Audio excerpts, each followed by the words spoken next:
genuine concerns. Wadwaro ngowa tije. Iwinjo. Tije dhi bedo created koro gi formula mane. Iwinjo. Mane is the koro big question. Koro waiwuok koro grievance wadwaro ngowa tije. Donge? Wadwaro tije. Solution en ni wadwaro tije. Koro solution en mane. Iwinjo. Solution ni ema koro nyaka bed inclusive. Iwinjo. Nyaka involve jite. Ka watemo come up with a solution that is going to create jobs sustainably. Okodi treats the symptoms, but odi treat angowa the origin. Such that in kiyudo tich kawuono, Agent Alpha monyuol 2013, kata monyuol 2018, be biro kendo wuok, biro graduate kendo mondo yudo angowa tich. Okni kende mido tich sani, wati the symptoms, Gen Z masani yudo tije, kendo koro waleng, warito Agent Alpha bichak ng'anyo. Now, solving that problem, biro nano, we must converse. Iwinjo. Then set down, waket pin, proper economic policies, ma will be guiding our nation, kata long term, kata for 100 years, kata for 50 years kende. Mondo wamanyo mo integrate godo our economy in a comprehensive manner. Awinjo ko wacho gima chalo kaka kata accessing loan. Mondo chak godo biashara, mondo ng'ato chak godo kata SMEs. Iwinjo. Bank nigi policies. Jok moko kaw gi as oppressive, jok moko kaw gi as comfortable. Iwinjo. Policies go mondo in fact when kane America nitiere gimiluongo ni a depression, I think it was the depression of 2008. Ngene America nokonyore nango, policies no wuok kanye e sirkal to nigi collaborate gi jomage gi banks man nitiere US. Iwinjo. And in a certain manner nitiere kaka pesa no biro mo flow modonjo fukuji. But koro Kenya kae iyudo ka Kenya might not be interested in borrowing such formula. Iwinjo. Kechwambe wadwaro ni gima wadwaro mugik kaka a supporter of national conclave. And ni ngato kubigi guesswork ne to chak keto guesswork ne no ni mane modo dong good economy.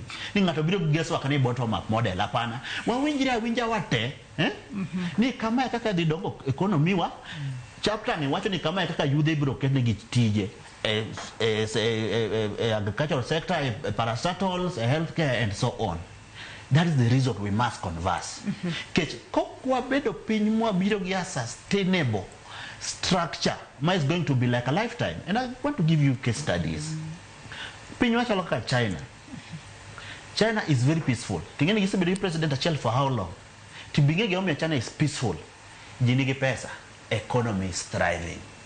Ka economy is thriving. Onge kama bro yuago extrajudicial killing. Nothing nganyini keche economy. Toka ngadi mana matin Hillary. Ise wacho kaka winjo bedni ibiro koda chenro makare maneno kaka inyalo yangi kata inyalo loku chumi mapacho kae. To bende parni wantiere koda Vision 2030 ma kang'iyo kai wacho kae ni Vision 2030 nen man long term development plan ma geto kaka nyalo keto piny Kenya mar mondo mi nyalo piem e kind pinje mopogore opogore. Kwang'iyo Vision 2030 saniero wantiere higa mar 2025 bende oseket okenge makare mar neno kata ni Vision 2030 no ochopo kare higni abich koro modong ne chopo higa mar 2030. Waduoki about Vision 2030. Mokongo wachak ne the custodian mar Vision 2030 ne Jakom.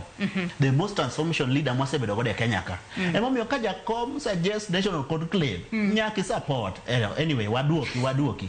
Vision 2030, gimomiyo kenda wacho ni onego bige a charter ma ok ni ngato ka biro telo to biro gi guesswork gi formula ne watch Vision 2030 no biginde Vision 2030 nonego beni bedo executed gi gik miluongo ni short term development goals. Short term development goals mane wang'iyo goals gi no review gi after every 2 years what review dia bene HIF mane nitie ndalo urucha miyo ji quality health care wang'iyo the quality of life index and so on. Because the last time short-term development goals were updated, the last time they were checked. 2022, I think 2022 January, King Yo portal Mar Vision 2030. Koro Rice Masan, Manu Nison Rice Masan, he can't no be hero. Anyway, no will need any vision born in 2030. You enjoy. No Tupa Vision 2030, watch any matches Samora Maro Uru, Giki Baki, Jiraela, and no Biro Gimiloni bottom up. Now that is the position we are in, which is very dangerous. Formula, economy.